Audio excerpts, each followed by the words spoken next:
इस समय उनसे भी गई गुजरी हैं, दासी से भी गई गुजरी हैं।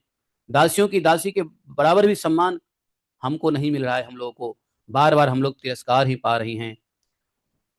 सुखदेव जी महाराज कह रहे हैं, परीक्षित, इस प्रकार वे रानियां अपनी सौत की गोद भरी देखकर जलती रहती थी और राजा भी उनकी ओर से उदासीन हो गए। अब राजा के लिए एक ही पुत्र और एक ही पत्नी ऐसा रह गया। पुत्र तो एक ही था, अब पत्नी भी जैसे एक ही हो।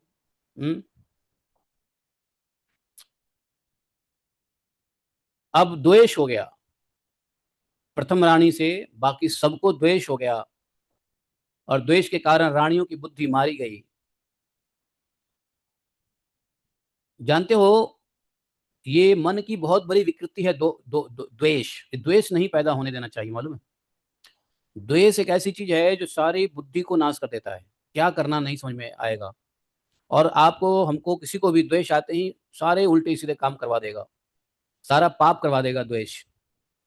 राग और द्वेष, राग भी नहीं करना, राग चलो राग किया तो पाप तो नहीं करवाएगा, लेकिन दोष किया तो पाप करवा देगा।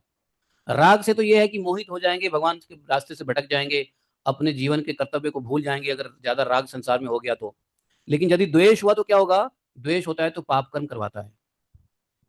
राग तो चलो संसार में फंसाएगा, संसार में मोहित कर देगा, भगवत धाम भुला देगा, भगवान की सेवा भुला देगा। ये राग हुआ। जैसे जड़ भरत को राग हो गया था उस मृग शावक से। तो राग तो पाप नहीं करवाता है, लेकिन राग मोहित कर देता है, पक्की बात है। लेकिन द्वेष तो बहुत गंदी चीज है। द्वेष यदि हो गया तो ये तो पाप कर्म भी करवा देता है द्वेष। इसलिए राग भी नहीं करना, द्वेष भी नहीं करना।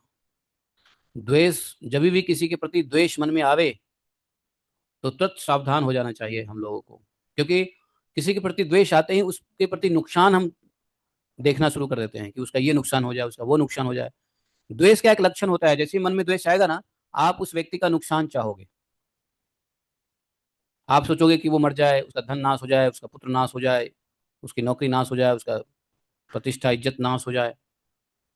यही द्वेष है। द्वेष आता है मन में तो ऐसी भाव पैदा होती है, और जिसके कार्य में ऐसी बात देखे जाओ देखो तो उसको समझो मन में उसे द्वेष है। जो दूसरे को नुकसान पहुंचाने की कोशिश करता है, समझो उसके मन में द्वेष है। अब ये द्वेष दो प्रकार से मन में आते हैं। एक, गलत एजुकेशन से। जैसे बच्चों, आजकल बच्चों को अगर मन में, एक साधारण भोले वाले पब्लिक के मन में द्वेष नहीं है किसी के प्रति, लेकिन उसको